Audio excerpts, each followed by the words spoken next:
Alright, G, so let's take a quick recap of what we have studied till now. We have been studying a stationary wave where we try to understand कि भाई अगर दो coherent waves मतलब के same frequency, same wavelength, same speed के साथ opposite direction में move कर रही हो और उन दो coherent waves की continuous मुलाकात हो, as a result of their continuous interference, a new wave pattern is set up that we call as the stationary wave. We discuss कि भाई एक प्रोग्रेसिव वेव में वेव की जो प्रोफाइल है वो मूव करती है, पूरी की पूरी प्रोफाइल मूव करती है in the direction of the wave. जिस दिशा में वेव जा रही होती है प्रोफाइल उसी दिशा में मूव करती है। Whereas for a stationary wave आपकी जो प्रोफाइल है वो आगे मूव करने के बजाय इट सेल्फ ऑसिलेट कर रही होती है, the profile is oscillating. We discuss के भाई एक प्रोग्रेसिव वेव में सारे पार्टिकल्स सेम एम्पलीट्यूड के साथ ऑसिलेट कर रहे होते हैं, जबकि एक स्टेशनरी वेव में सबका एम्पलीट्यूड सेम नहीं होता। There are points known as nodes that do not as oscillate at all. दो नोड्स के बीच में एंटी नोड्स होते हैं that are oscillating at the highest amplitude. Anti node और नोड के बीच में भी जो पार्टिकल्स होते हैं उनकी डिफरेंट एम्पलीट्यूड होता है as far as there oscillation is concerned. तो ये सारी चीजें हैं जो हमने पिछली क्लास में डिस्कस किया था, और स्टेशनरी वेव के हमने सारे ही पॉइंटर्स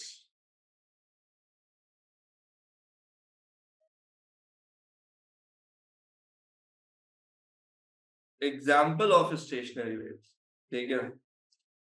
तो stationary wave pattern can be set up in different situations. यार एक मिनट होल्ड करना, आई थिंक लैपटॉप चार्ज नहीं हो रहा, बिजली बहुत ऑफ ना, ऐसा नहीं हो रहा है, ठीक है। जब तक हम ना क्वेश्चन ले लेते, जी हम ना बोले बेटा। सर तो जो एक वेव एक सरफेस से रिफ्लेक्ट करती है परपेंडिकुलर, तो उससे फिर स्टेशनरी वेव फॉर्म होती है बिकॉज सेम फ्रीक्वेंसी और सेम एम्पलीट्यूड। हाँ बिल्कुल बिल्कुल, एक कॉमन प्रैक्टिस ही यही है कि हम एक वेव भेजते हैं और फिर उसको रिफ्लेक्ट करवा देते हैं। कंटिन्यूअसली वेव भेज रहे हैं तो फिर कंटिन्यूअसली रिफ्लेक्ट होके आती है, तो that sets up a stationary wave pattern.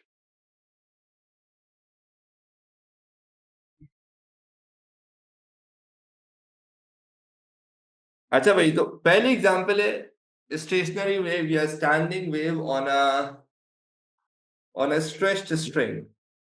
अगर मैं एक स्ट्रिंग को के एक एंड को किसी मास से कनेक्ट कर दूं और दूसरा एंड वाइब्रेटर से कनेक्ट कर दूं, vibrator would serve as a source of wave, वो एक वाइब्रेशन प्रोड्यूस करेगा जिससे वेव प्रोड्यूस होगी।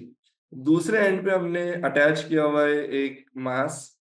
मास का पर्पस ये होगा कि ये स्ट्रिंग में थोड़ा सा स्ट्रेच प्रोड्यूस कर देगा, जिसकी वजह से एक आसानी रहेगी आपके लिए स्टेशनरी वेव या वेव पैटर्न को मेंटेन करना। अब होगा क्या, to set up a standing wave or a stationary wave in a string, what you have to do is कि जैसे ही आपका वाइब्रेटर ऑन होगा ये वेव प्रोड्यूस करेगा, ये वेव जाएगी और ये दूसरे एंड से टकरा के वापस आएगी। तो जब ये वापस आएगी ना, तो you have a situation when there is a wave going and then there is a wave coming back. तो अगर वाइब्रेटर कंटिन्यूअसली वेव प्रोड्यूस कर रहा है तो जाने वाली वेव और आने वाली वेव इन दोनों की मुसलसल मुलाकात होगी, and as a result of their continuous interference we can set up a stationary wave pattern। अब हमें ये समझना है कि डिफरेंट प्रैक्टिकल सिचुएशंस में there are specific frequencies on which the stationary wave or standing wave pattern can be set up। जैसे अगर मैं इस स्ट्रेच्ड स्ट्रिंग की बात करूं तो पहले तो मुझे पता होना चाहिए कि जो दो इसके एंड्स है ना उस पे हमेशा नोड बनेगा। तो जो मिनिमम फ्रीक्वेंसी पे जो आपके पास स्टेशनरी वेव पैटर्न सेटअप होगा ना, that would look like this, ठीक है। यार देखो ये चार्ज पे लग गया है, चार्ज हो रहा है, ये एकदम से इसकी ब्राइटनेस कम क्यों, चार्जिंग पे आ गया है? बस ठीक है, सही सही। इसके अलावा एक स्टेशनरी वेव पैटर्न यूं भी बन सकता है, you will end up seeing like two loops। इसके अलावा एक स्टेशनरी वेव पैटर्न यूं भी बन सकता है, तो डिफरेंट फ्रीक्वेंसीज पे ना आपको different stationary wave, different standing wave patterns बनते हुए नजर आएंगे। तो डिफरेंट मतलब वो जो डिफरेंट स्टेशनरी वेव पैटर्न्स बनेंगे वो किन फ्रीक्वेंसीज पे बनेंगे। आज की क्लास में ना हमें उन फ्रीक्वेंसीज की इक्वेशन बनानी है और फिर कोई पैटर्न पकड़ना है कि भाई आखिर what are the pattern that are being followed ना। तो बहुत ट्रिकी नहीं, बहुत आसान सा टॉपिक है, बट कंसिस्टेंटली देखिएगा और फिर आपके क्वेश्चंस लेंगे।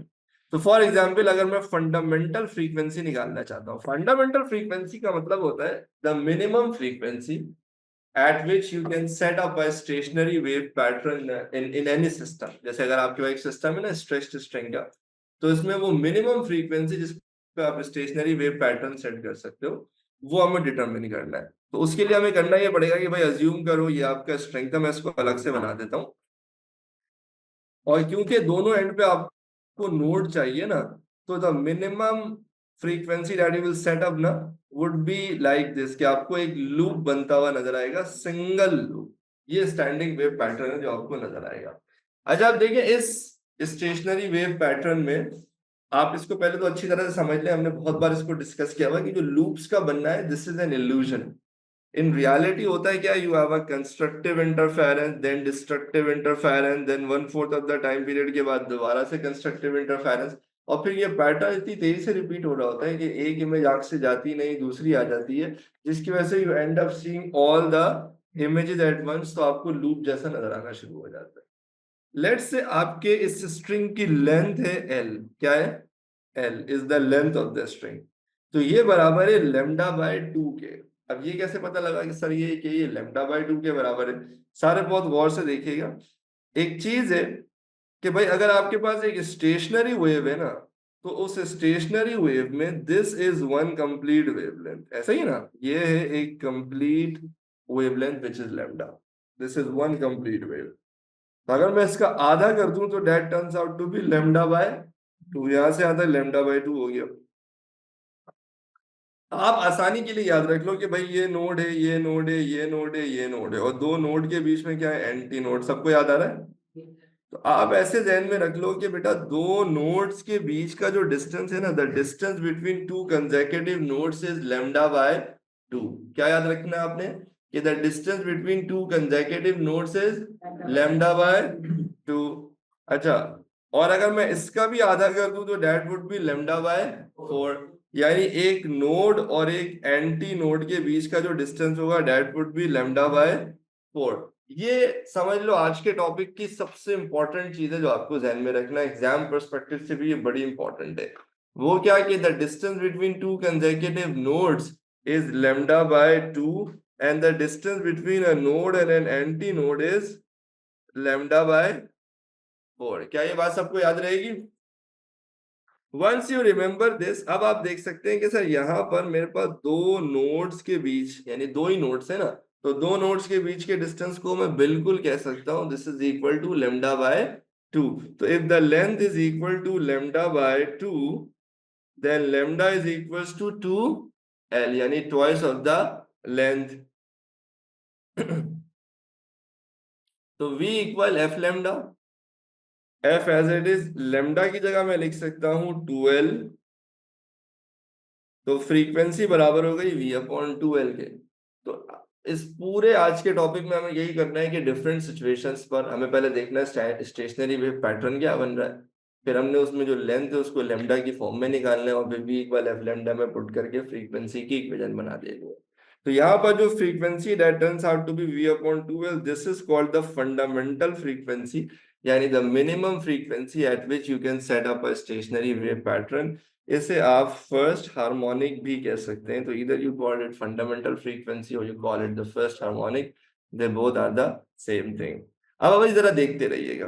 अब अगर लेट से मैं वाइब्रेटर की फ्रीक्वेंसी को बढ़ाता हूँ, बढ़ाता रहता हूँ, बढ़ाता रहता हूँ, बढ़ाता रहता हूँ, तो एकदम से मैं देखूंगा फ्रीक्वेंसी बढ़ाते बढ़ाते एक ऐसी एक और फ्रीक्वेंसी आएगी कि मेरे पास एक और स्टेशनरी वेव पैटर्न सेटअप हो जाएगा।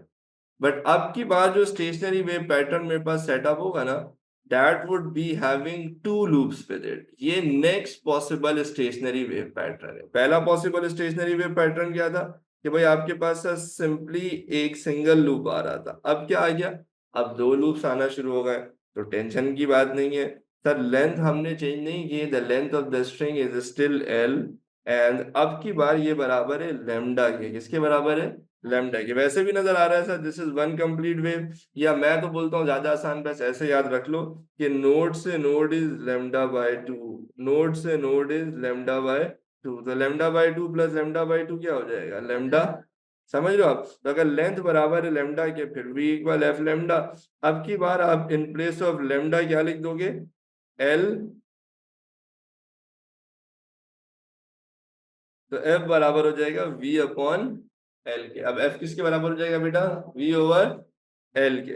अच्छा, ये जो है ये आपकी नेक्स्ट फ्रीक्वेंसी है ना, फंडामेंटल के बाद जो नेक्स्ट फ्रीक्वेंसी जिसपे आप स्टेशनरी वेव पैटर्न सेटअप कर पा रहे हैं। अच्छा, जो आपकी फर्स्ट फ्रीक्वेंसी थी जिसे आप फंडामेंटल फ्रीक्वेंसी कहते हैं,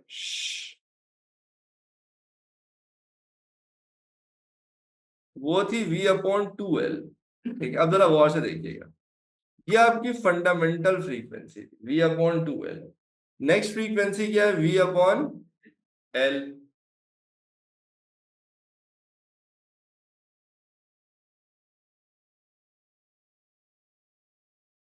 ठीक है, अगर मैं आपसे कहूं कि यार जो मेरी पहली फ्रीक्वेंसी थी वो दूसरी पैटर्न की फ्रीक्वेंसी का आधा है, आप नाराज तो नहीं होंगे भाई? पहला v अपॉन एल है, दूसरा वाला v upon 1/2 times v upon L क्या होगा? नहीं, आधा हो गया ना। गौर से सुनना भाई, मैं ये कह सकता हूं ना कि जो मेरी फंडामेंटल फ्रीक्वेंसी थी वो नेक्स्ट स्टैंडिंग वेव पैटर्न जिस फ्रीक्वेंसी पे सेट हुआ है उस फ्रीक्वेंसी का क्या है? आधा है, दैट इज हाफ। या मैं यूं भी तो कह सकता हूं कि जो मेरी सेकेंड फ्रीक्वेंसी है वो डबल है फर्स्ट फ्रीक्वेंसी का। ऐसा ही है ना भाई? बोलो, कह सकता हूं या नहीं कह सकता हूं? कह सकता हूं ना। अच्छा देखो, इसको अगर मैं मैथमेटिकली थोड़ी लंबी करके प्रूव करना चाहूँ तो मैं ऐसे प्रूव कर सकता हूँ कि जो v अपॉन एल है वैसे तो फ्रीक्वेंसी की इक्वेशन बन गई, लेकिन अगर मैं 2 से मल्टीप्लाई डिवाइड कर दूं तो देखो ये क्या बन जाएगा? f2 बराबर हो जाएगा 2 टाइम्स v अपॉन 2l। भैया v अपॉन एल लिखो या 2 अपॉन 2 v अपॉन एल लिखो, एक ही बात है ना। फिर आप इसको यूं भी तो लिख सकते हो 2 टाइम्स v अपॉन 2l, ये भी एक ही बात है। लेकिन v अपॉन 2l किसके बराबर था? f1 के बराबर था ना। तो आप लिख सकते हो कि sir f2 is equal to 2 times f1 के। f2 किसके बराबर है? 2 टाइम्स f1 के बराबर है। तो ये जो नेक्स्ट फ्रीक्वेंसी आपकी सेटअप हुई है ना, ये डबल है ना पहली वाली के, तो ये कहलाएगी सेकेंड हार्मोनिक। अब अभी देखते रहना, मैं वाइब्रेटर की फ्रीक्वेंसी और बढ़ाता हूं, इतनी बढ़ाता जाता हूं कि फिर एक पॉइंट पर मुझे दोबारा स्टेशनरी वेव पैटर्न मिलना शुरू हो जाता है। बट अब की बार जो next possible stationary wave pattern है वो कुछ इस तरह का बनेगा जिसमें मुझे 2 की जगह अब कितने लूप्स मिलना शुरू हो जाएंगे बेटा? 3 लूप्स मिलना शुरू हो जाएंगे। लेट से L is the length of the string. अब की बार कोई मुझे बता सकता है कि ये लेंथ कितने लेमडा के बराबर है? This is 1.5 lambda. समझ रहे हो? लेमडा बाय 2, लेमडा नोड से node is lambda by 2, node से नोड इज लेमडा बाय 2, तो lambda by 2 lambda by 2 lambda by 2, यानी 3 टाइम्स लेमडा बाय 2। 3 अपॉन 2 1.5 होता है ना, तो 3 अपॉन 2 लेमडा या 3 लेमडा बाय 2, ऐसा ही है। अगर लेंथ बराबर है 3 अपॉन 2 लेमडा के तो लेमडा बराबर हो जाएगा 2l ओवर 3 के। फिर v equal F lambda, f as it is, in place of lambda I can write 2l over 3, तो ये हो जाएगा 3v over 2l equal f। ये आपका थर्ड हार्मोनिक है। v over 2l किसके बराबर है? f1 के बराबर है। तो f3 is equals to 3 times f1। आप समझ लो, this will be your third harmonic. Fourth, अब मैं 4 लूप बना के डिराइव नहीं कर रहा, आप चाहें तो घर पे जाके कर लीजिएगा। बट अब आप मान लेंगे f4 किसके बराबर हो जाएगा? 4 टाइम्स f1 के।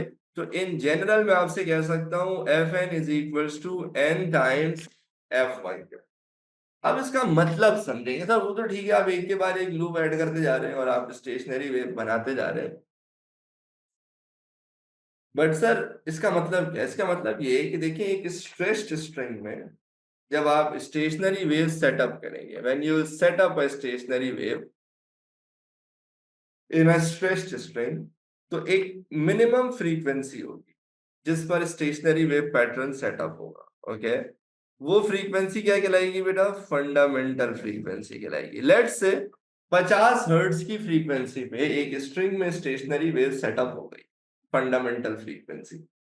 तो अब आप फ्रीक्वेंसी 50 के बाद 55, 60, 70, 85, 90, 95 कर दें, स्टेशनरी वेव पैटर्न सेट नहीं होगी। अब किस पे सेट होगी? 100 हर्ट्ज पे सेट होगी।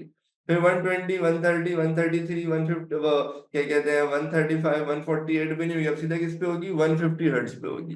क्योंकि पहली जो फंडामेंटल फ्रीक्वेंसी आपकी सेट हुई थी, दूसरी फ्रीक्वेंसी किस पे सेट हुई? 2 टाइम्स f1 पे। तीसरी किस पे सेट हुई? 3 टाइम्स f1 पे। यानी integral multiple of the fundamental frequency. तो अगर एक स्ट्रेस्ड स्ट्रिंग्स में आप स्टेशनरी वेव पैटर्न सेट करना चाहते हैं, तो पहले तो आपको फंडामेंटल फ्रीक्वेंसी निकालनी पड़ेगी, which is the minimum frequency जिस पे स्टैंडिंग वेव पैटर्न बन रहा है। उसके बाद उसका जो भी इंटीग्रल मल्टीपल है आप वो यूज कर लें, यानी फ्रीक्वेंसी की वो वैल्यू यूज कर लें, तो you will C a stationary wave pattern. अगर आपको फंडामेंटल फ्रीक्वेंसी 100 हर्ट्ज की मिल रही है, तो अगली स्टेशनरी वेव पैटर्न 200 हर्ट्ज पे सेट होगी, फिर 300 पे सेट होगी, फिर 400 हर्ट्ज पे, फिर 500 हर्ट्ज पे, फिर 600 हर्ट्ज पे।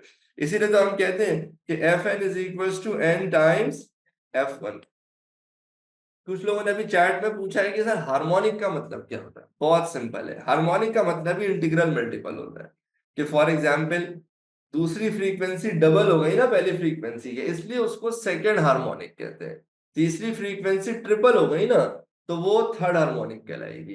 जो पहली फ्रीक्वेंसी थी ना, जो मिनिमम फ्रीक्वेंसी जिसपे स्टेशनरी वेव पैटर्न सेटअप हुआ था, that was your fundamental frequency, जिसको आप फर्स्ट हार्मोनिक भी कह सकते हैं। उसके बाद उसका जो भी इंटीग्रल मल्टीपल है, अगर 10 टाइम्स एफ फंडामेंटल फ्रीक्वेंसी आ रहा है तो वो 10th हार्मोनिक कहलाएगा। 6 टाइम्स फंडामेंटल फ्रीक्वेंसी आ रहा है तो वो 6th हार्मोनिक कहलाएगा। हमने बेटा, अब आपको क्लियर है? हाँ, तो एक्चुअली ना स्टेशनरी वेव में आपको सबसे पहले यही करना पड़ता है कि आपने पहले फंडामेंटल फ्रीक्वेंसी डिड्यूस करना पड़ता है, और उसके बाद फिर आपको ट्रेंड इक्वेशन से पता लग जाता है कि भाई क्या, जैसे हर बार ऐसा नहीं होगा कि 2f1 पे, 3f1 पे, 4f1 पे होगा। जब मैं नेक्स्ट अभी एग्जांपल दूंगा वहां पर ट्रेंड कुछ और होगा, वो ट्रेंड अभी हमें डिस्कवर करना है। क्या आप तमाम खवातीन और हजरात यहाँ तक मेरे साथ हैं? I would appreciate acknowledgement from everyone particularly listening to us from the online community. हमना बेटा, मैं आपका माइक खोल रहा हूँ, आप प्लीज पूछें आपके दिमाग में क्या सवाल है। वैसे अभी और एग्जांपल देख के क्लियर हो जाएगा, लेकिन फिर भी आप पूछ लें, मसला नहीं। सर मुझे बस कंसेप्चुअल इशू है, मुझे समझ नहीं आ रही। देखो ये बिल्कुल तुम्हारा जो कंसर्न है ना, वो जायज है कि सर वो तो ठीक है, अब आप इक्वेशन बना के भी दे रहे हैं, मान भी लेते हैं, लेकिन मतलब क्यों, क्या हो गया है? 2f1, 3f1, यही यही सवाल है ना। लेकिन भाई क्या साइंस है इसकी, मैं आपको बताऊं, इंशाल्लाह जिस दिन तुम्हें ये कॉन्सेप्ट समझ में आ जाएगा ना, उस दिन तुम्हें फिजिक्स से इश्क हो जाएगा। नहीं, मैं आपको सही वजह बताता हूँ। देखिए आप इस चीज को समझें, हमारे सिलेबस में एक एक छोटा सा प्रॉब्लम है। वो प्रॉब्लम ये है कि हमारे यहाँ जो असल ऑसिलेशंस का चैप्टर है ना, वो A2 में, सही है, और वेव्स हम पढ़ाते हैं AS में। अगर आप फेडरल बोर्ड या कोई दूसरा बोर्ड उठा के देखें ना, तो आमतौर पर उनका फर्स्ट या सेकेंड होता है, तो फर्स्ट ईयर में ऑसिलेशंस पूरा पढ़ाते हैं, because that's kind of logical. फिर वेव्स पढ़ाना आसान होता है, because waves is all about oscillations and everything ना। ऑसिलेशंस में एक कॉन्सेप्ट है रेजोनेंस का। Resonance is by far the most beautiful concept of physics ना। कि भाई किसी सिस्टम को अगर आपने हाई एम्पलीट्यूड उसका उसको ऑसिलेट कराना, वो मैं बड़े रॉ फॉर्म में बता रहा हूँ, तो you need to operate it with particular frequencies ना, और जो कि उसकी नेचुरल फ्रीक्वेंसी से मैच करनी चाहिए। तो फिर ना वो सिस्टम बहुत हाई एम्पलीट्यूड के साथ ऑसिलेट करना शुरू हो जाता है। और क्वांटाइजेशन का कॉन्सेप्ट यहीं से इवॉल्व होता है। बहुत एडवांस फिजिक्स में, मतलब मैं सर पकड़ के बैठ गया था जब मुझे इलेक्ट्रिक सर्किट में रेजोनेंस पढ़ाया गया। तुम सोचो वेव्स वाली चीज को आप कहाँ इस्तेमाल कर रहे हो, इलेक्ट्रिक, मेरी तो ब्लास्ट हो गई, मैंने बोला ये क्या। सही है, आप सोचो, मैं एक बार अपने प्रोफेसर के साथ बैठा, उसने बोला वो जो इलेक्ट्रॉन एक एटम में पहले शेल दूसरे शेल पे मूव करता है, that is actually first harmonic, second harmonic, third harmonic. मतलब बोलते हैं ना, you just can not take out this concept from physics, कि तुम जिस कॉन्सेप्ट की डेप्थ में जाओगे ना, वहां फर्स्ट हार्मोनिक सेकंड हार्मोनिक अपनी औकात दिखा देगा। सही है। तो हम क्या करते हैं, हम कहते हैं कि यार बच्चे को एक काम करो, बिल्कुल ये बहुत, यानी इससे इजी एग्जांपल नहीं हो सकती, जो जो हर सिलेबस में यही पढ़ाते हैं, stretched string, open pipe, close pipe, भी मैं आपको बताऊंगा कि भाई बच्चे को एक चीज ना बस जहन में हो कि सर ने या स्कूल में उसको एक बार पढ़ाया गया था कि कोई चीज होती है first harmonic, second harmonic, third harmonic. इसकी बहुत थकी हुई एग्जाम्पल्स है जो मैं आपको दे रहा हूँ। जब आप इसकी प्रैक्टिस, लेकिन जाहिर सी बात है, जो सही वाली एग्जाम्पल्स है वो कॉम्प्लिकेटेड बहुत है, सही है ना। बट वो आपका, हाँ, ये मेरा आपसे वादा है कि इंशाल्लाह A2 में जब हम ऑसिलेशंस पढ़ेंगे ना, यार क्रेजी हो जाएगा, क्रेजी, लाइक इतना क्रेजी हो जाएगा कि आप सोच नहीं सकते हो, like A2 is very depth. तो वहां पर ना ऑसिलेशन के चैप्टर में हम रेजोनेंस पढ़ेंगे, तो वहां पर मैं इंशाल्लाह इस कॉन्सेप्ट को दोबारा डिस्कस करूंगा, जहाँ पे आपको इस, जहाँ पे वो जो आप कह रहे हो ना कि सर वो ठीक तो है, इक्वेशन तो समझ आ रही है, but like where the hell are the application, the real application, you will see that there. ठीक है, अभी बस ये है कि v इक्वल एफ लैम्डा में पुट करके बेसिक इक्वेशंस निकाल लेते हैं। खैर थोड़ा आगे बढ़ते हैं। Stationary waves in a close pipe, बचपन से ऐसे दो उंगलियों से सिटी बजाने का सपना सपना ही रह गया। सही है। मेरे कजन्स ने मुझे बहुत सिखाने की कोशिश की, और लाइक मैं हमेशा एहसास कमतरी का शिकार रहा जब यूनिवर्सिटी में भी। देखो जरूरी नहीं है कि सिटी, जरूरी नहीं कि आप किसी को छेड़ने के लिए सिटी बजाएं, लाइक सिटी बजाना इज एन आर्ट। लाइक कुछ लोग गाते हैं सिटी बजा के, और लाइक मैं बड़ा वो होता था, क्या मैं फिजिक्स के टीचर हूँ भाई, क्यों नहीं कर पा रहा हूँ ये, मेरा ये देखो ये आवाजें आना शुरू हो गई है। ठीक है, अच्छा। तो तो मुझे याद है हमारे को बिजनेस कम्युनिकेशन में टॉपिक पढ़ाते थे, विसल ब्लोइंग। विसल ब्लोइंग एक बिजनेस कम्युनिकेशन का एक टॉपिक है कि किसी ऑर्गेनाइजेशन में अगर आप कुछ गलत होता हुआ देखते हैं ना, तो फॉर्मली आप कैसे उसको कंपनी के सामने लेकर आते हैं। पूरा बड़ा मजे का टॉपिक था। अब वो जैसे ही टीचर ने लिखा विसल ब्लोइंग टॉपिक, पूरी क्लास ने सिटी बजाए सिवाय मेरे, कोई कम्बख्त आती नहीं थी। सही है। तो मुझे इतना लाइक वो फील हुआ कि यार लाइक काश कि कोई मुझे सिखा दे। खैर, लेकिन किसी के पास कोई पेन है जिसका कैप खुलता हो, लाइक कैप वाला पेन है किसी के पास, कोई पॉइंटर शॉइंटर? बस तोते बनने की जरूरत नहीं है अब, ज्यादा हो गया। ये वाला, ये वाला। ठीक है। हाँ, तो फिजिक्स में एक चीज होती है, अब जरा सारे वो गौर से सुनिए, कि एक चीज होती है ओपन पाइप और एक चीज होती है क्लोज पाइप। ओपन पाइप अच्छी तरह से समझ लें, उस पाइप को कहते हैं जो दोनों तरफ से ओपन, और क्लोज पाइप उसको कहते हैं जो एक तरफ से ओपन हो और एक तरफ से close. So that is a close pipe. अगर दोनों तरफ से बंद है तो फिर अचार डाल लो उसका, ठीक है ना, वो किसी काम का नहीं है। सही है। तो दिस पेन, ये नजर आ रहा है आपको, इसकी जो कैप है, पेन का जो कैप है, this this is an example of a close pipe, कि ये एक तरफ से खुली हुई है और दूसरी तरफ से ओपन है। इसमें मैं स्टेशनरी वेव पैटर्न सेट कर सकता हूँ। वो इस तरह से,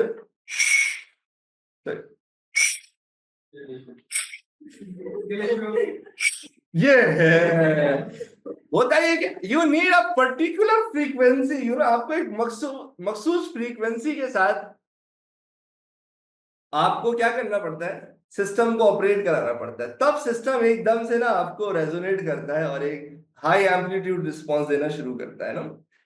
तो what actually happens in it, कि जब व्हेन यू, नहीं हुआ सही से, स्किल इशू है थोड़ा सा, टेंशन नहीं लो। तो when you blow the air, you send in sound waves. What you do is you send in the sound waves. Sound waves जाती है और जो close end है ना, उससे टकरा के वापस आती है। समझ लो आप?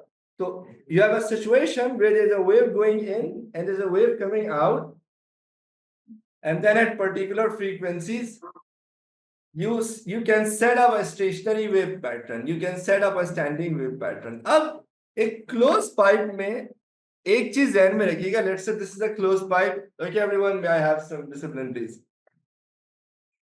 Back to equations. तो अगर आपके पास एक क्लोज पाइप है जिसका एक एंड आप देख सकते हैं कि क्लोज है और दूसरा एंड आप देख सकते हैं कि ओपन है, उसमें when you blow the air and you send in sound wave जाती है और फिर टकरा के वापस आती है, तो जो वो मिनिमम फ्रीक्वेंसी जिस पे स्टेशनरी वेव पैटर्न सेटअप होगा वो स्टैंडिंग वेव कुछ इस तरह का दिखेगा। यानी एक चीज ध्यान में रख लें कि in case of a pipe, जहां से पाइप क्लोज होगा वहां पर हमेशा नोड बनेगा। क्या बनेगा बेटा? You will always have a node at the and which is closed end an anti node at the and which is open. Okay, अच्छा अब इस चीज को समझ लें कि हमें आमतौर पर ना स्टेशनरी वेव को लूप्स की फॉर्म में दिखाने की आदत होती है, ठीक है ना, लेकिन हमेशा लूप्स एक्चुअल लूप्स नहीं बनते। जैसे स्ट्रिंग में तो आपको नजर आ गया लूप्स, हमें आदत भी है स्टेशनरी वेव को लूप्स की फॉर्म में रिप्रेजेंट करने की, but sound wave is not a transverse wave, it's a longitudinal wave. तो वहां पर जब मैं कहता हूं नोड बना, एंटी नोड बना, तो नोड का मतलब वही है कि पार्टिकल ऑसिलेट नहीं कर रहे हैं, और एंटी नोड का मतलब यहां पर भी वही है कि पार्टिकल हाई एम्पलीट्यूड के साथ ऑसिलेट कर रहे हैं।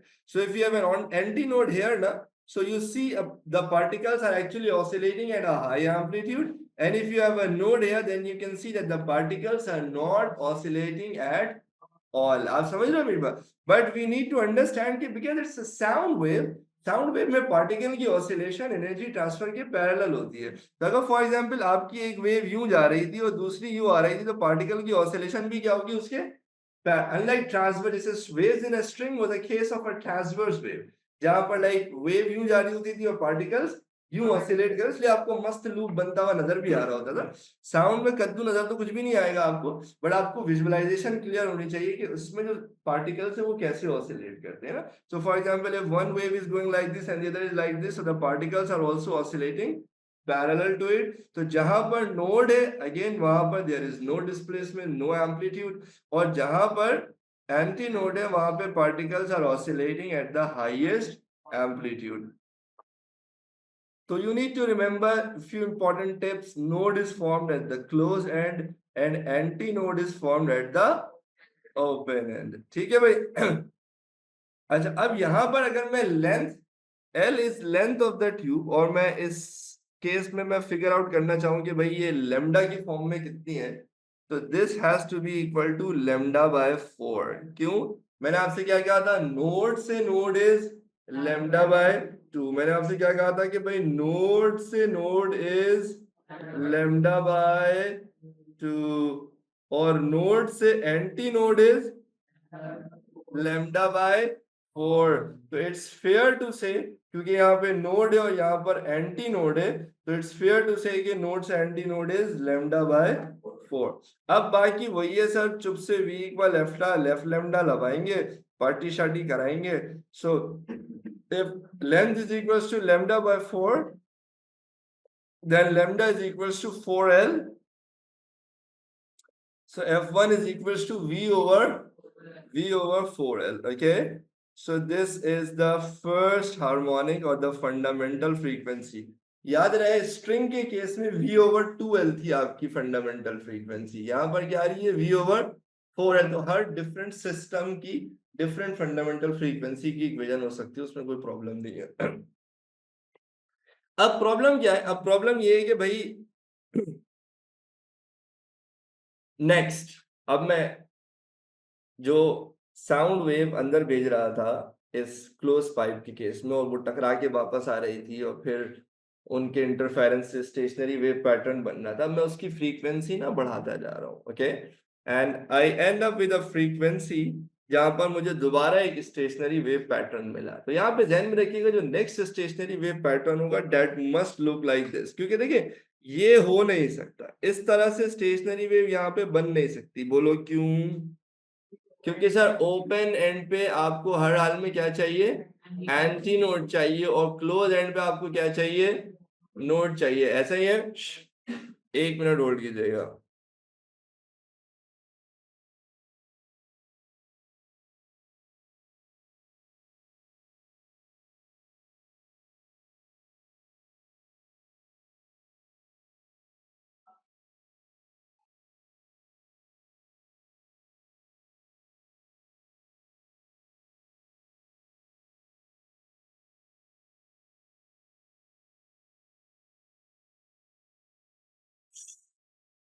अच्छा बच्चों,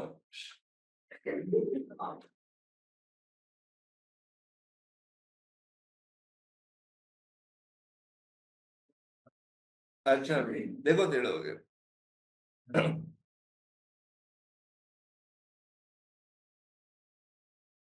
अच्छा भाई, तो अब यहाँ पर अगेन मैं जरा एक्सप्लेन कर दूं भाई, नोड एंटी नोड का क्या मतलब होता है।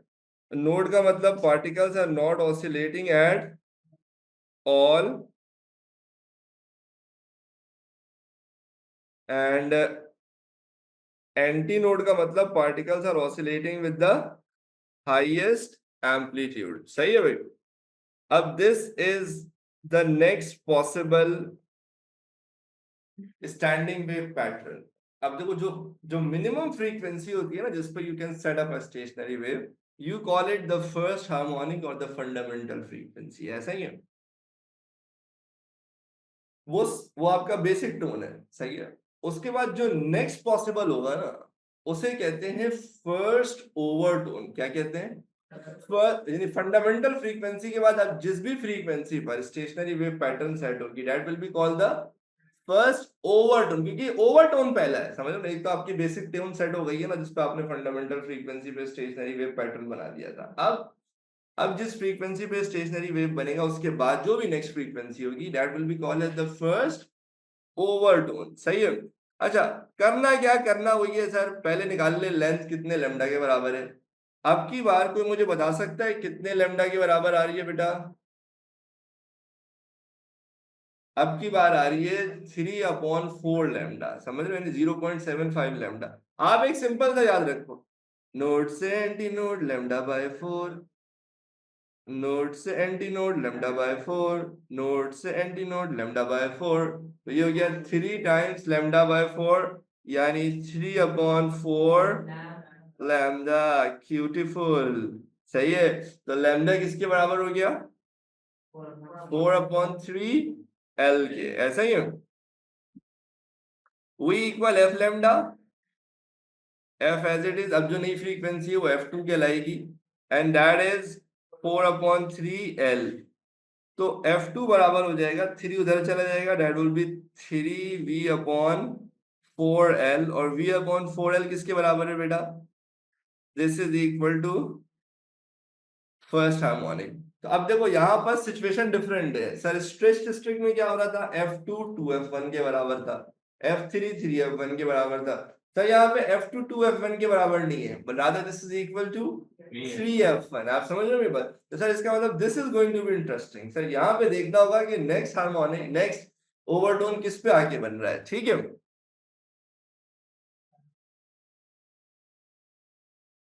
This is the third harmonic. Harmonic का मतलब ये कि यहाँ पे सेकंड हार्मोनिक है ही नहीं, क्योंकि 2F1 है ही नहीं। F1 के बाद सीधा क्या आ गया? Next 3F1। तो अब ये काम करते हैं sir, like this is the next possible wave form. क्योंकि हमारे ऊपर बाइंडिंग ये है कि क्लोज एंड पे हमेशा नोड बनेगा, और ओपन एंड पे हमेशा क्या बनेगा बेटा? एंटी नोड बनेगा। तो अगेन यहाँ पे मैं जरा आपको एक्सप्लेन कर दूं, नोड का मतलब पार्टिकल जीरो डिस्प्लेसमेंट पर, and anti node means the particles are oscillating at a highest amplitude. Okay, now right now the length is equal to how many lambda? This is going to be equal to 5/4 lambda। कैसे? Simple, ध्यान में रखो, lambda by 4, lambda by 4, lambda by 4, lambda by 4, lambda by 4। कितना हो गया बेटा? 5/4 lambda।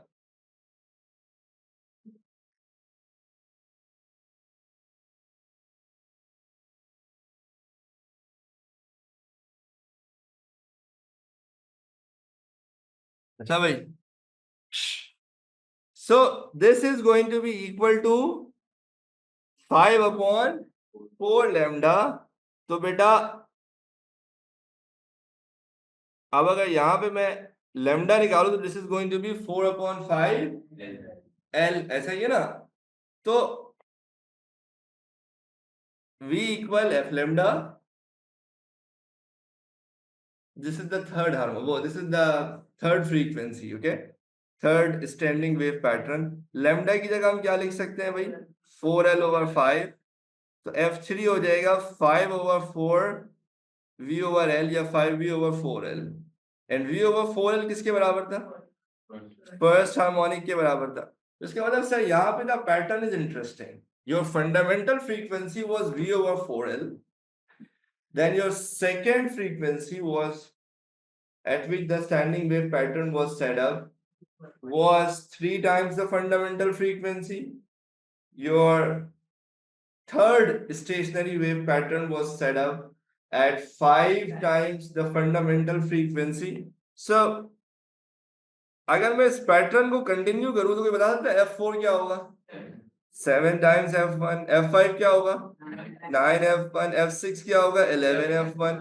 तो अगर मैं यहाँ पे एक जनरल इक्वेशन बनाना चाहूं तो this is Fn equal to n minus 1 times F1। समझ लो यहाँ पर जनरल इक्वेशन है वो क्या बन रही है कि भाई किसी को भी उठा लो, जैसे ये F4 है ना, 4 to the 8 minus 1 7, 5 to the 10 minus 1 9, 3 to the 6 minus 1 5। समझ रहे हो आप मेरी बात? तो आप इन जनरल कह सकते हो कि सर स्ट्रेच्ड स्ट्रिंग के केस में जो आपका जो आपका नेक्स्ट स्टेशनरी वेव पैटर्न बनता था वो इंटीग्रल मल्टीपल था ऑफ द फंडामेंटल फ्रीक्वेंसी, यानी F1 के बाद 2F1 पे, 3F1 पे, 4F1 पे, 5F1 पे you used to get the stationary wave pattern in a stretched string.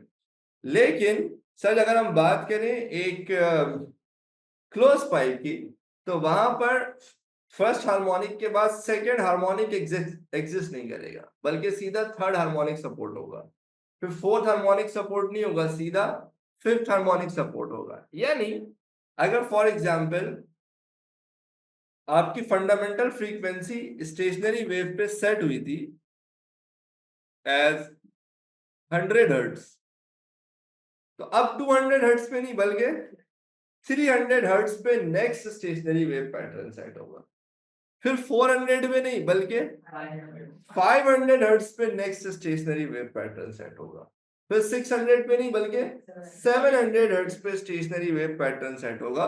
तो उसकी जो जनरल इक्वेशन है that is Fn equal to n minus 1 into F1 और द फंडामेंटल फ्रीक्वेंसी। क्या यहां तक आप सारे मेरे साथ हैं? सर ये समझ नहीं आई कि ये जो हम फ्रीक्वेंसी बढ़ा रहे हैं वो निकाल रहे हैं या हमेशा हम एक स्पेसिफिक ऑर्डर में बढ़ाएंगे जैसे इधर कर रहे हैं। नहीं, प्रैक्टिकली क्या होता है कि हम आहिस्ता आहिस्ता बढ़ाते हैं अनलेस कि वो स्टेशनरी वेव पैटर्न सेटअप हो जाए और फिर हम उसकी इक्वेशन बनाते हैं। और फिर वंस हम इक्वेशन बना चुके तो हमें पता है कि आहिस्ता आहिस्ता नहीं बढ़ाना, अब डायरेक्ट मुझे पता है कि अगर मुझे एक क्लोज पाइप पे स्टेशनरी वेव पैटर्न सेट करना है और लेट से उस पे 70 हर्ट्ज पे स्टेशनरी वेव पैटर्न सेट हुआ है, तो अब 70 के बाद मुझे 140 पे नहीं जाना है बल्कि सीधा 210 पे जाना है अगर कि ये क्लोज पाइप है। यही अगर ये स्ट्रेच्ड स्ट्रिंग होगा और लेट से वहां पे 60 हर्ट्ज पे फ्रीक्वेंसी फंडामेंटल फ्रीक्वेंसी आ रही है जिस पे स्टेशनरी वेव पैटर्न सेट हो रहा है, तो next standing wave pattern will be set up on 120 hertz. वहां पर ये होता है कि sir second harmonic, third harmonic, fourth, fifth, six सब एप्लीकेबल होता है। मिकाइल शाह समझ आ रही है आपको मेरी बात?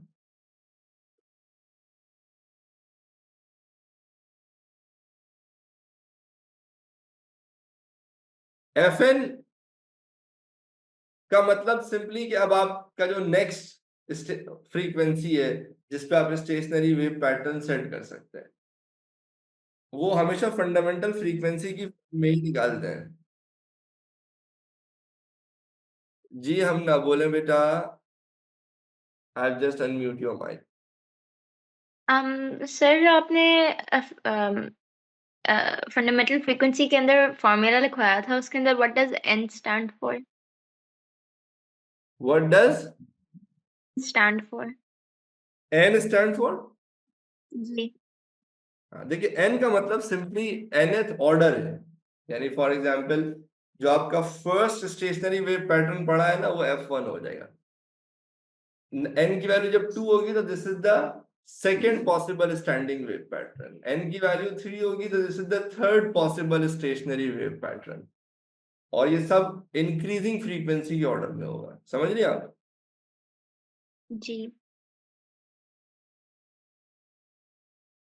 एक और कराता हूं वो तो और आसान है। हाँ, फंडामेंटल फ्रीक्वेंसी एक ही होगी। That is the minimum frequency जिस पे स्टेशनरी वेव पैटर्न सेट, उसके बाद ज्यादा ही फ्रीक्वेंसी पर होगा, उससे कम पे नहीं होगा। अब अगर हम बात करें एक ओपन पाइप में स्टेशनरी वेव पैटर्न सेट करने की, तो क्योंकि हमारे पास बाइंडिंग ये है कि अब दोनों तरफ से पाइप, ओपन पाइप का मतलब दोनों तरफ से ओपन है, दोनों तरफ से ओपन का मतलब दोनों तरफ क्या बनेगा बेटा, दोनों तरफ एंटी नोड्स बनेंगे, ठीक है। तो ये वो पहला पॉसिबल स्टेशनरी वेव पैटर्न है जो कि आपको मिल सकता है ना। अगेन साउंड में this is how it should look like, कि जहां पर आपके पास नोड है वहां पर पार्टिकल इज नॉट ऑसिलेटिंग, जहां पे एंटी नोड है वहां पे particles are oscillating at the highest amplitude, and same is here कि यहाँ पे एंटी नोड है तो particles are oscillating at the highest amplitude. Again let's say L is length of the pipe, क्योंकि मुझे बता सकता है in the form of lambda ये कितनी लेंथ है। This is lambda by 2 because node से एंटी नोड lambda by 4, फिर नोड से एंटी नोड lambda by 4, तो 2 times lambda by 4 का मतलब lambda by 2, okay?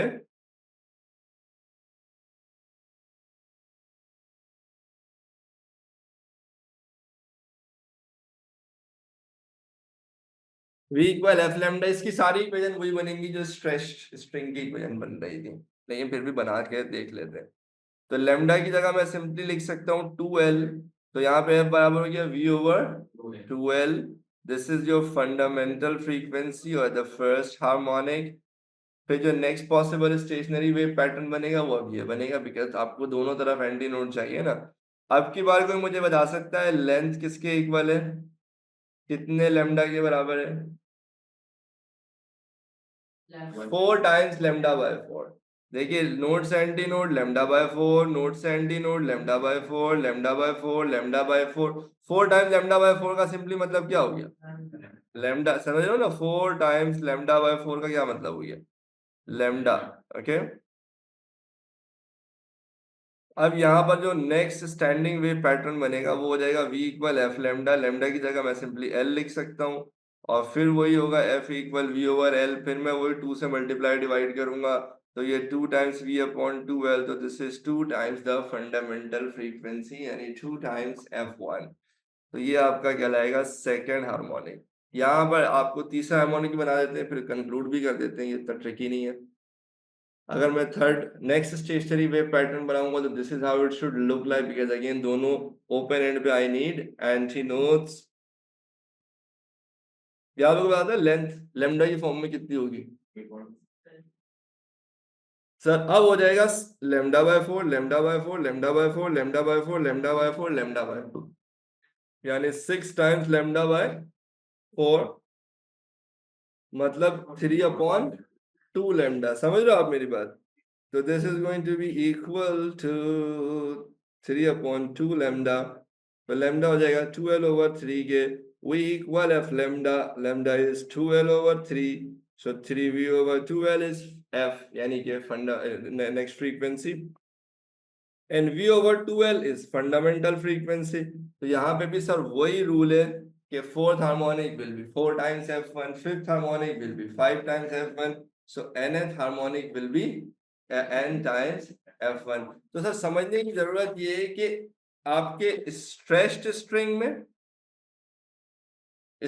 स्ट्रिंग में भी सारे हार्मोनिक सपोर्ट होते हैं, first harmonic, second harmonic, third harmonic, fourth harmonic, fifth harmonic, और सर ओपन पाइप के केस में भी वही रूल है, first harmonic, second harmonic, third harmonic, fourth harmonic, यानी 2f1, 3f1, 4f1, 5f1 सारे सपोर्ट होंगे उन सारी फ्रीक्वेंसीज पे, as long as they are integral multiple of the fundamental frequency you can set up a stationary wave। हाँ, एक फर्क ध्यान में रखना कि सर स्ट्रेस्ड स्ट्रिंग के केस में जो दोनों एंड्स है ना उस पे हमेशा क्या बनता है, नोड बनता है, जबकि ओपन पाइप में दोनों एंड्स पे हमेशा क्या बनता है सर, एंटी नोड बनता है, ठीक है भाई। इसके अलावा सर जो क्लोज पाइप है उसकी सिचुएशन थोड़ी सी डिफरेंट है, वो ये कि सर वहां पर सिचुएशन ये है कि सर लाइक एक तो फंडामेंटल फ्रीक्वेंसी होगी which is the minimum frequency at which you can set up a stationary wave pattern. उसके बाद सर सेकेंड हार्मोनिक नहीं होगा, सीधा थर्ड हार्मोनिक होगा, फोर्थ नहीं होगा, सीधा फिफ्थ होगा, सिक्स नहीं होगा, सीधा सेवेंथ हार्मोनिक एग्जिस्ट करेगा। ऐसा ही है भाई। अच्छा अब देखिए इस चीज को समझे कि मैंने आपके ड्राइव पे एक नोट्स अपलोड किया है बड़ा।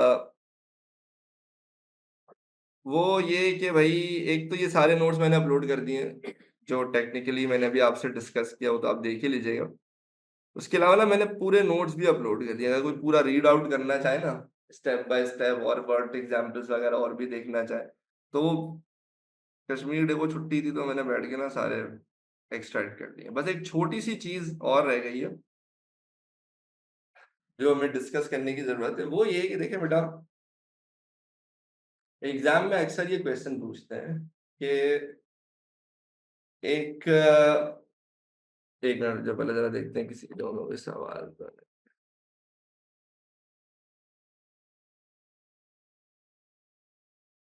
खादिजा, असल में प्रॉब्लम ये है कि दोनों तरफ नोड थे ना, ऐसा दोनों तरफ एंटी नोड बन गए। अब नोड से एंटी नोड का डिस्टेंस भी लैम्डा बाय 4 ही होता है ना, दो नोड के बीच का डिस्टेंस भी लैम्डा बाय 2 होता है और दो एंटी नोड के डिस्टेंस भी लैम्डा बाय 2 ही होता है, इसलिए you end up with the same equation.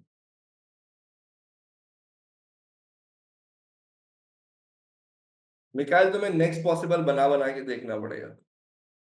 एक आसान तरीका बता दूं मैं आपको। अक्सर बच्चे कहते हैं ना कि सर नेक्स्ट पॉसिबल बनाने का कोई लॉजिक बता दें क्या, वो सिंपल ये है कि भाई हर अगली बार आपने एक नया लूप ऐड कर देना है। क्या कर देना है? नया लूप। जैसे फॉर एग्जांपल ये पहला था स्ट्रेच्ड स्ट्रिंग के केस में, ऐसा ही है। जो next possible stationary wave pattern बनेगा उसमें, अगर मैं आपसे बोलूं इन दोनों में क्या फर्क है, सर एक लूप ऐड हो गया।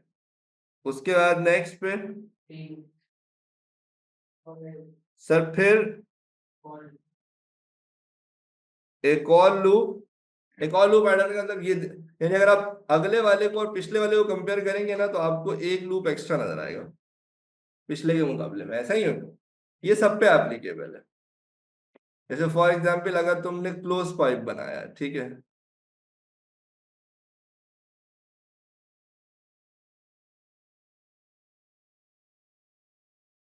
पहला ये बना था, सही है। अब जब तुम नेक्स्ट बनाओगे ना,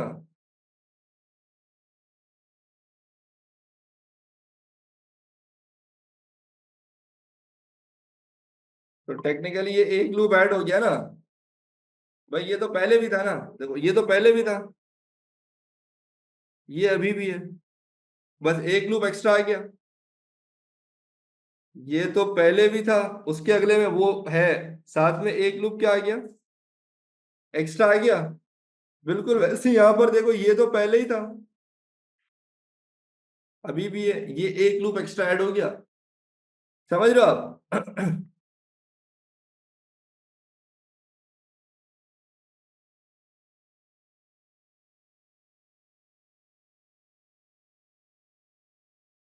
ये इसका नेक्स्ट प्रॉब्लम बन जाएगा ना। तो आप देखो ये तो पहले ही था ना, पिछले में तो ये था, ये लूप एक्स्ट्रा ऐड हो गया।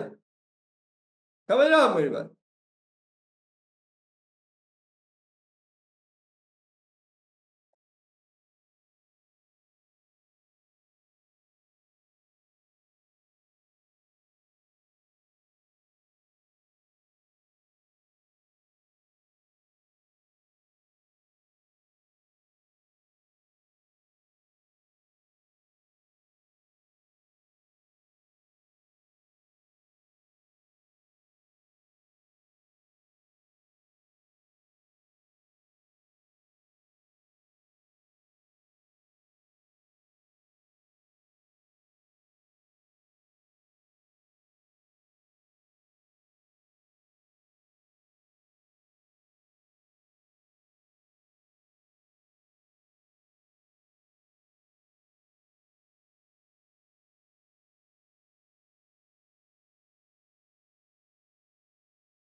देखो हर बार एक एक लूप ऐड होता जा रहा है बस। मिकाइल अब क्लियर हो बेटा? For the next harmonic.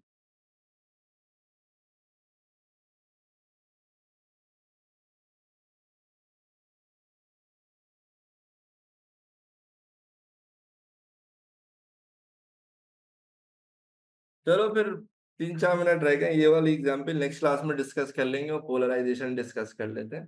ठीक है, एंड देन इंशाल्लाह will be doing past paper. अपना ख्याल रखिएगा, अल्लाह हाफ़िज़।